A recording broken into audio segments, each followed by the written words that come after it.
President Donald Trump on Friday signed an executive action directing the Department of Homeland Security to pay Transportation Security Administration, TSA, officers after a last-ditch congressional deal to fund DHS fell apart and left airport screeners working without a paycheck for weeks.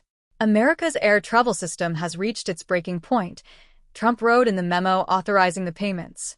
I have determined that these circumstances constitute an emergency situation compromising the nation's security.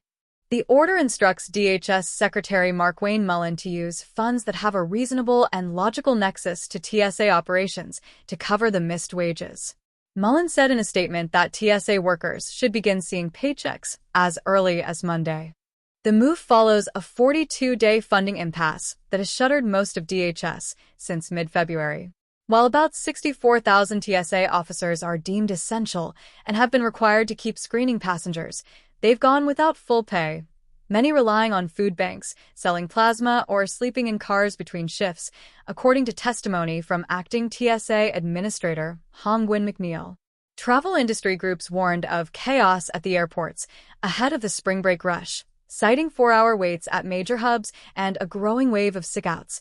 Nearly 500 TSA officers have quit since the shutdown began. Congressional negotiations collapsed late Thursday. Senate Democrats, demanding new constraints on ICE and CBP after 2 U.S. citizens were killed by immigration officers in Minnesota in January, blocked a broader DHS funding bill.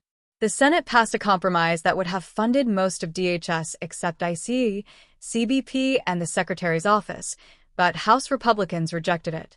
Speaker Mike Johnson called the Senate plan a joke and said the House would instead pursue a stopgap to fund the entire department through May 22, leaving TSA pay unresolved as lawmakers headed for a 2-week recess.